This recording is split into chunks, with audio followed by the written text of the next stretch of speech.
discretion is advised. Hey everyone, this video is brought to you by Audible. Audible is offering you a free audiobook with a 30-day free trial membership. All you need to do is go to audibletrial.com/BGUnlocked. The link is in the description below, and now enjoy the video. Hey everyone, welcome to the discussion for Terraforming Mars and the Turmoil expansion with, the Prelude expansion and the Colonies expansion. So in this discussion, I will be talking about my thoughts, obviously, on Terraforming Mars and the other expansions.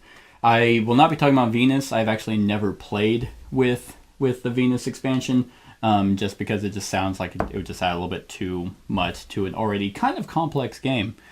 So this game has been out for a few years now, and it took the world by storm. This is a huge success in gaming, and it was around that time where a lot of Mars games were coming out, and it was a really weird genre to kind of just be like, hey, Mars, and this is probably the best Terraforming Mars game that's been made, in my opinion. This game is phenomenal in almost every way. I still have a little bit of, it's not really issues, but things that I think are weird about it. But in terms of what this game is trying to do, it does it leagues above every other game that came out that tried to do it. So let's talk about, one, the theme is amazing.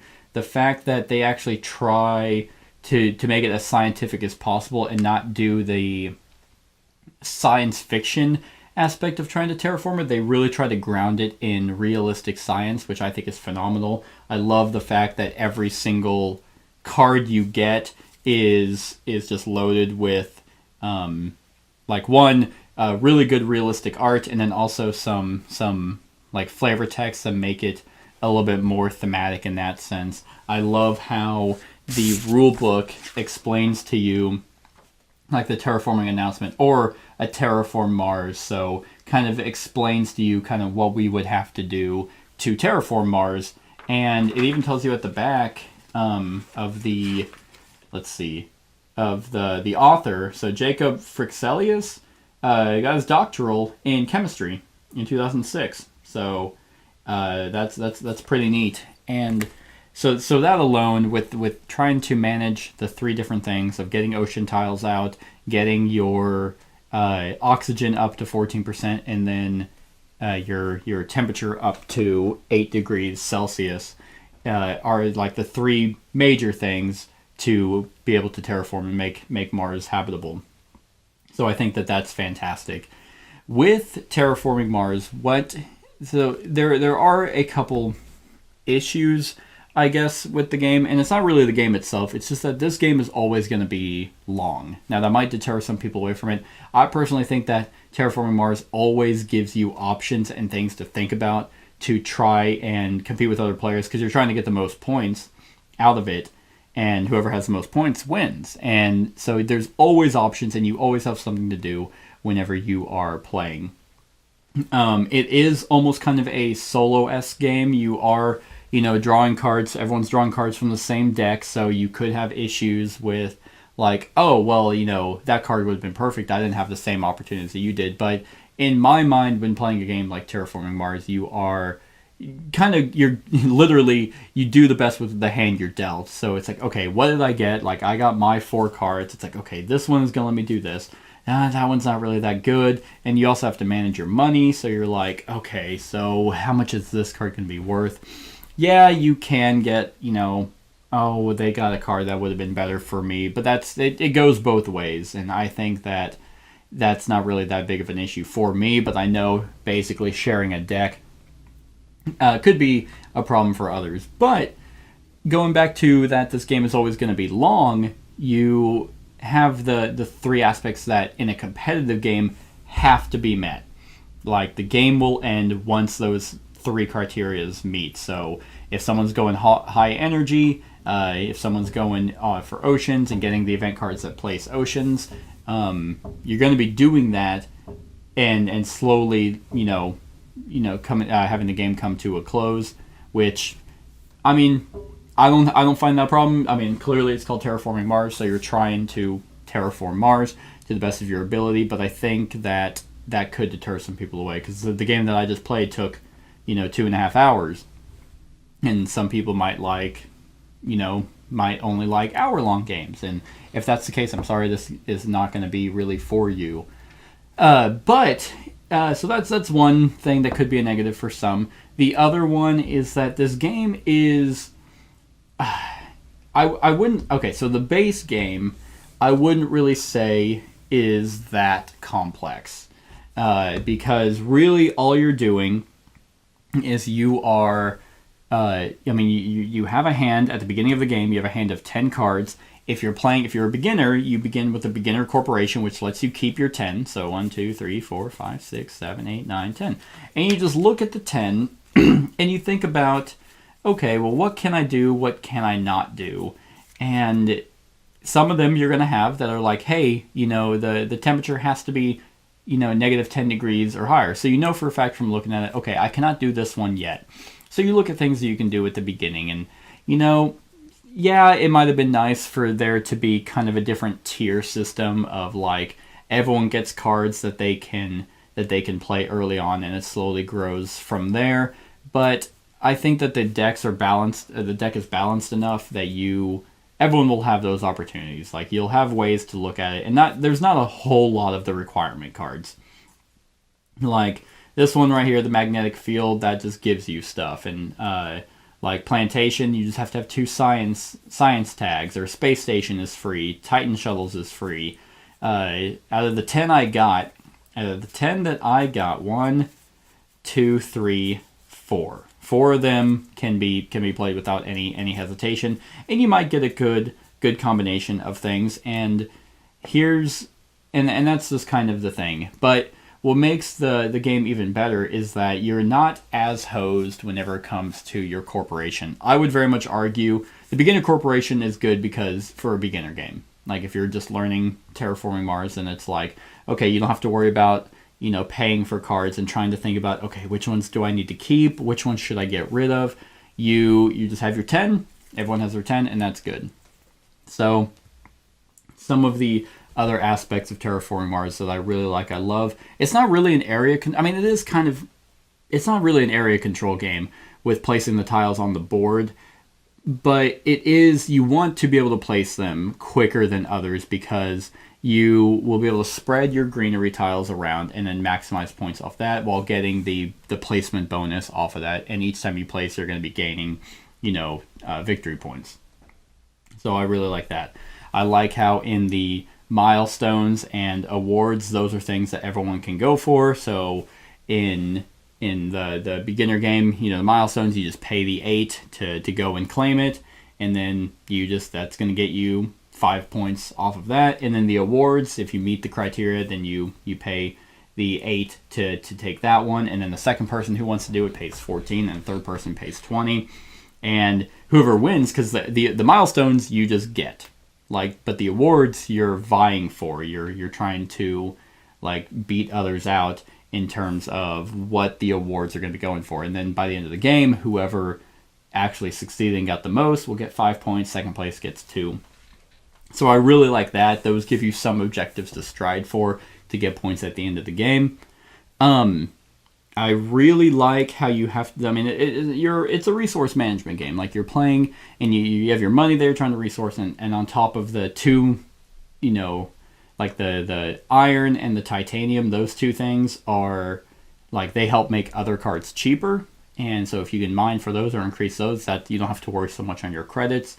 I like how you can move things around and increase your productivity. So the beginning of the game is always going to be it's pretty much going to be slow. You're setting up your engine, and once your engine starts going, then you're just boom. Okay, by the time it's round, 8 or something, then it's okay, yep, I'm getting 40 credits. Where at the beginning you're yeah, I get 6. Or something you're just by the end of the game you definitely feel like you have grown with your corporation and your business to be able to do the major things. The thing that you're holding on to the entire game that's worth 40, you're man, I can't wait to use this. And once you finally get to do it, it's awesome. So So I really like that. I like that sense of feeling that you are succeeding and doing well as the game goes on, versus some other games where by the end you're just like still scraping by and you don't feel good at all, especially with how long the game takes. In the base game, you also have what the corporations. So the beginning corporations, you just get your 10. Then later on, I would highly recommend you play with the corporations. I really like them. You get dealt 2, and you pick which one that you want, and those give you like kind of a special ability. It's almost like a unique player power. But they also tell you how much money you have. So instead of the 10, you're still dealt 10 cards, but each card that you keep is worth 3. So like this corporation is the Pristar, which was 50. I started with 53, but so if I kept all 10 cards, then I'd have to pay, then I'd only have 23 left over. But it also lowered my TR rating by 2. Oh, I actually gained 3 more points because I forgot. Its effect was if I didn't gain any TR during by the production phase, I gained $6, and I got to put a marker on here, which was worth a point at the end of the game. So I actually got 91. Yay! And it goes to 100, so I did pretty well. I didn't win because of the solo, the goal, which I didn't do, but yeah, so I really like the corporations. Those make everyone feel unique and special and you might be able to utilize your corporation over just randomizing the deck. Like I think there was one corporation I had last time I played solo that allowed me to modify the different goals. So kind of like that ability I had that was like, the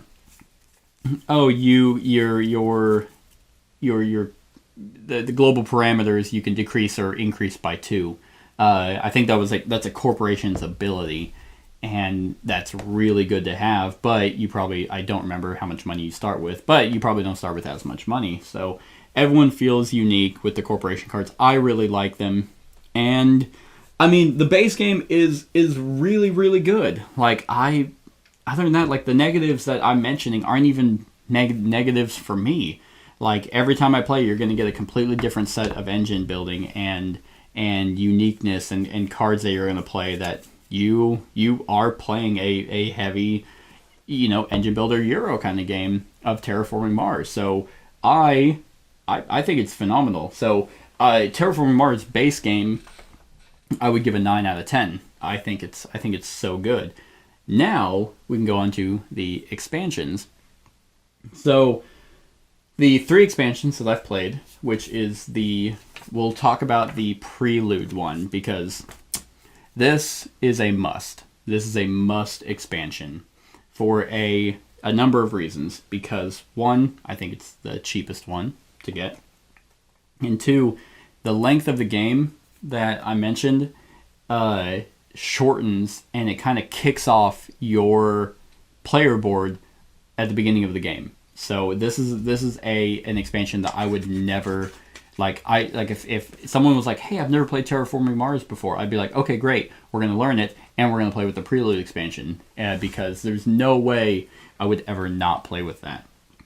So what does it do? Well, it basically gives you these Prelude cards, and at the beginning of the game, everyone is dealt 4, and you pick 2, and these are kind of just like, boom, like one-time startup abilities, like the Eccentric Sponsor, play a card from my hand, it's less than... It costs 25 less. So, boom, just get to play a card essentially for free. And then the society support started out my heat, engineering, and plant production increased it by 1. So, which takes time and specific cards to actually do. So that at least started getting me kicking off and earlier than what others would be able to do. But there's so many more out there. Like, let me see if I can find them real quick. So, right here. So you have this many. So there's quite a few. Let's see. Dome farming. Increase your plant production 1 step. Increase your money production 2 steps. There you go. So now each round you're generating two more and some plants. Mow hole. Increase your heat production 3 steps and you gain 3 heat. Loan, decrease your ME production by 2 steps, but you gain 30. So you start with whatever your corporation gives you and 30, but you're going to be losing 2 each round from what you would normally gain. Like if I got that with my corporation, I'd start with 83 minus whatever cards I kept. Self-sufficient settlement, you place a city tile and increase your money production 2 steps.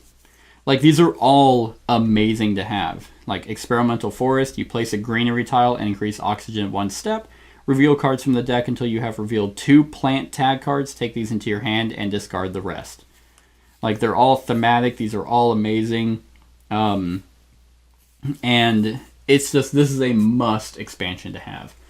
And if you like playing games solo, it gives you a different challenge. Like, whenever you're playing, like, the solo mode, then you have to reach TR 63 in 14 generations, and if you're playing with the Prelude cards, then it's in 12 generations.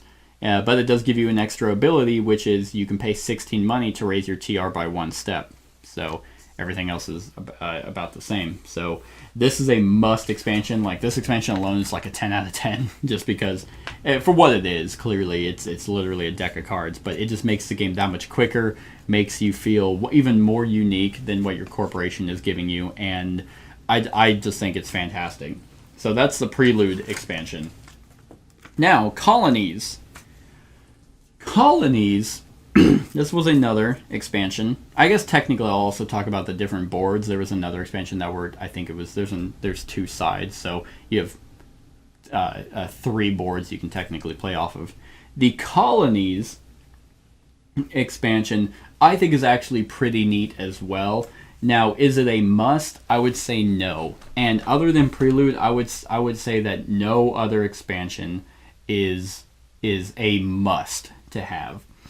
Prelude is, even the new one, Turmoil, is... there's one thing that makes it a must, and I'll get to when I talk about it. But Colonies, it adds basically another way for you to be able to get resources that you need, which I think is awesome. It, once again, it almost feels like every expansion has tried to quicken, like, speed the game up a little bit, because you no longer have to try and grind for energy, heat, plants, money, because there's colonies out there that will give you those, and that they're randomized, and you deal out a number of equal to number of players plus 1, and I mean, and you just build colonies. So you can spend the 17 money, or there are cards in this massive deck that will allow you to place colonies, and then when people go to trade with them, you get a little bit of a bonus just because you were there.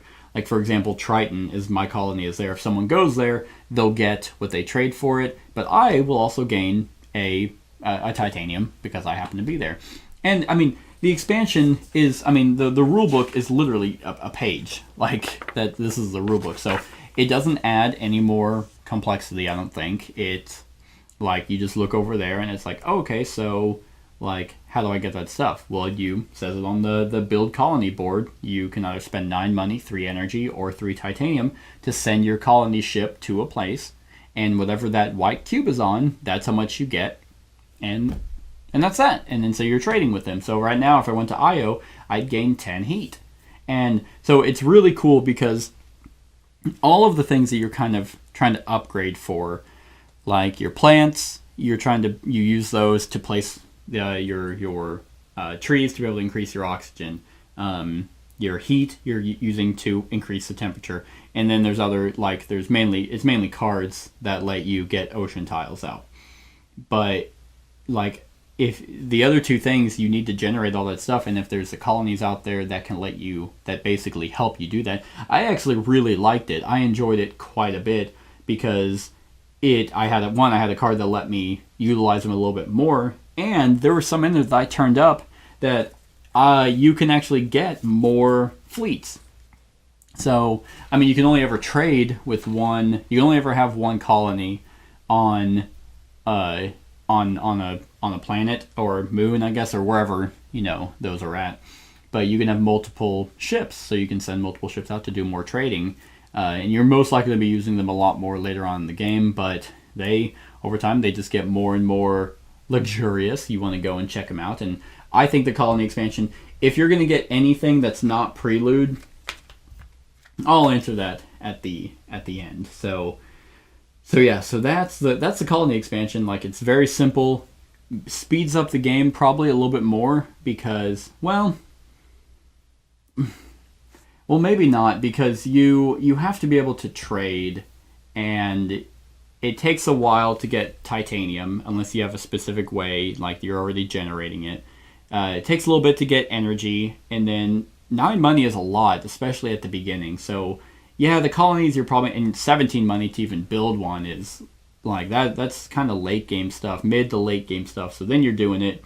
But there are cards in the deck that allow you to utilize it a little bit more. So I really like it. I think it's a fun expansion, adds some more variety to the game, and gives you more attempts at getting resources. So the Colony expansion, I think, is really, really, really cool. I think this is actually the second newest one, besides Turmoil. So that's the Colony expansion. Now, before I get to Turmoil, I forgot that I played with the Elysium board. This is an expansion as well. It's just another board. There's another side to it. It's okay. Like, it doesn't drastically change the game, but if you're bored with the main board, you can get this one. And I mean, it's a different layout of where oceans can go and kind of stuff, but it doesn't change anything on how many oxygen you need or how much temperature. It does change the milestones, though.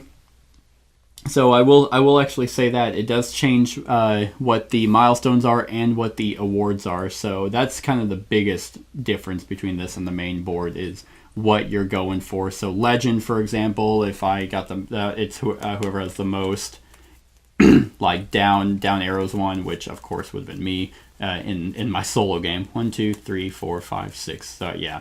So then generalist, specialist, ecologist, tycoon, and legend, and then the awards are celebrity, industrialist, desert settler, estate dealer, and benefactor. So that actually is the biggest change. I forgot that those were different than the ones. So yeah, if you're bored of the main milestones and awards off the base game, then you can get this and play on a different board. It's cool thematically. Elysium, the other side of Mars, so you're terraforming a different side. So that's a thing.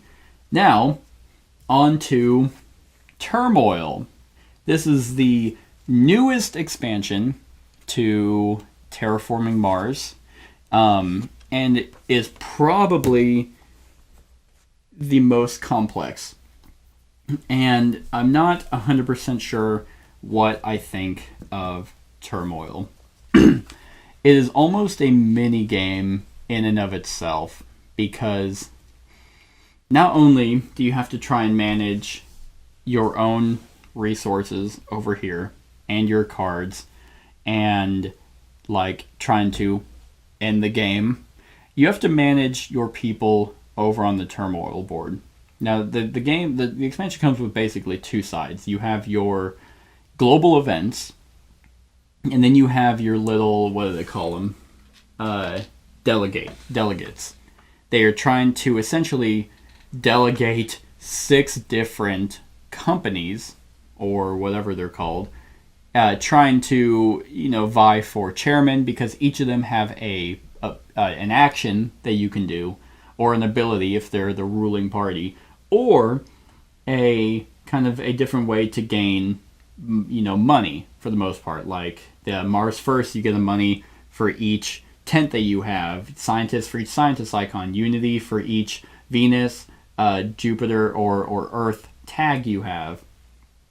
The greens, you get the money for each microbe, food, and animal tag you have. The reds, you actually don't gain, like each time, like they're the only ones that are against you terraforming. So you actually, if you go to terraform, you lose, or you have to pay for it. But then you can gain some if you have less than 20.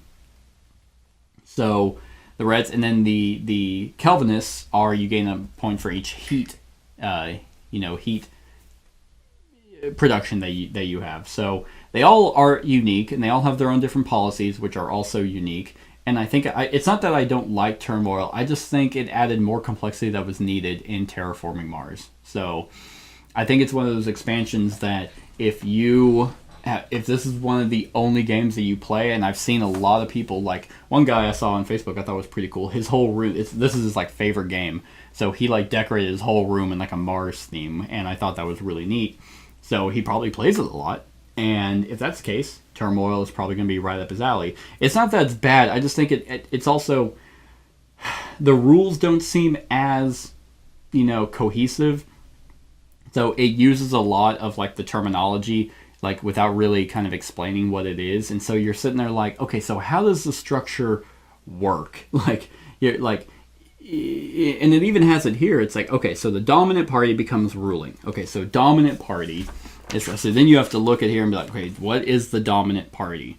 All right, it has the one with the most delegates. Okay, well, what are delegates? Okay, so a delegate is a person that's in a dominant party. And it just kind of uses a word to explain what another thing is. And you're like, but I don't know what the original word meant, so that doesn't help me. So it's like you eventually get it. It's like, okay, so and I will very much say it does not work that well in a solo game because... It's you versus the neutral player. And if you were sitting there like against other people and you're both lobbying and paying for people to go to a certain area, you're wanting that dominating party to take over so you can make money because it's like, well, I generate a lot of heat. Well, I have a lot of animals, animal tags, food and all that. So I want the green party. Well, I want the Kelvinists. So then you're putting people and trying to control to become chairman. And the delegating party will give you that ruling power and the ability of the activists, I guess. So you definitely have kind of a more tug of war back and forth between other players than just in a solo variant. So I think that's pretty much my biggest issue is it doesn't work well as a solo game, because a lot of times you'll be changing chairman. Like, okay, well, this delegating party won. I'm the leader of that party, so now I'm going to go and be chairman. That's going to get me a point. It's going to change policy. We're all going to make money off of this certain thing, and then use the power. And then now, next one. So you're going to be constantly changing chairman between other players. In a solo game, it's me versus the neutral guy, and it wasn't that exciting. But I could definitely see with other players, it's like, okay, I see you're trying to get unity, for example, but I really want the Reds to take over or something because I'm not going to be gaining a lot of terraform points. Let's make you start paying for it. So I definitely see the appeal and especially the theme behind it. I think the theme behind the Turmoil expansion is really cool and kind of is more about current situation, like in real life. Kind of like a little bit of what the CO2 Second Chance game was about. I think that was kind of their thing on like, hey, this is kind of a real thing. All these issues that we're talking about in these global events, those are kind of things that either are coming up or will come up. So I do like the Turmoil expansion. I think it is really nice. But I think it's one of those expansions that if you have never played this game before and you haven't tried the other ones, like I would definitely wait on the Turmoil one because it adds more complexity than any of the other ones besides Venus. I don't know what Venus Next does. Besides you try to terraform Venus, it's just another kind of area to go do. So I do like the global events. I think that those are really, really neat. I love that how half of them are just the flavor text because basically you flip it, top icon, okay, neutral delegate goes there. Then it goes down so you have multiple chances to see what's coming up, which I do like that because you can plan for it. And then once it hits the actual current event, then another neutral delegate will come out based off what's happening. So like snow cover, the Kelvinists are coming. You go into the thing, and then the ability is gonna happen. And they're not all bad, which is another good thing. Some of them are bad, others are good. Like diversity, hey, that's something you can aim for. Get some 10 credits. But if you could riots, city tiles, everyone has to lose 4 for each city. But then there's like the self-sufficiency program. If you have the most of influence, tents, and cities, then you get 2. You get 2 TR points. So I think that's pretty cool.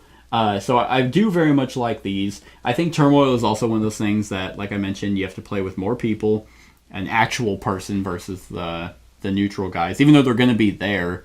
Like everyone's going to be having their own people in the pot. So there's that, and then and then the global events I think are really cool. Now, here's what makes Turmoil fantastic. In the base game of Terraforming Mars, you had these as tiles. These are your boards, and they're paper, cardboard, whatever, they're shit. Because, like I mentioned, it's cardboard, so you have to manage your cubes on a slot, and where these are placed is very crucial. You have to understand where, like, what your production is going to be. And one quick budge will be like, oh, well, it's all gone. Well, then Top Shelf Gamer made these things. These plastic covers that you just place on top, and it basically holds your cubes in place. Clearly, Stronghold Games didn't make these, so you have to buy it from a third party to make it worth it. And if Turmoil didn't come out, those I would highly recommend. But the Turmoil came with, I guess I don't need these right now, the basically inset boards that replace everything, replace the top shelf thing, replace the stupid cardboard thing, and now you have your own in a nice, organized thing that is actually really well done. I very much enjoy how well these are, because now in the other ones, well, actually really the only difference is your income doesn't show the TR symbol plus, but it actually shows it up here. So, because your income is going to be based off what you produce plus your TR rating. So if you're at 30 and you have 4 here, you can get 34 money.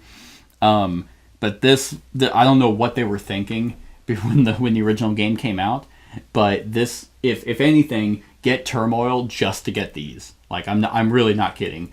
Like, and then add the actual Turmoil, rules another time. Like, just these are amazing, and I'm very glad. Like, they're colorful, very nice, and put in. You don't have to have another board that technically even the top shelf thing could slide, and you're like, crap. But this is all stationary. You're like, oh, yep, fits right in. I have no issues with any of the production quality for this. So you would think that'd be it for that. So Colonies I would give an 8 out of 10. Turmoil I would give a 7 out of 10. Probably with more plays and with more people, it might go up to an 8. I definitely don't hate it by any means. I just think it's a little bit more confusing than it needs to be, more complex than it needs to be to an already kind of complex and long game.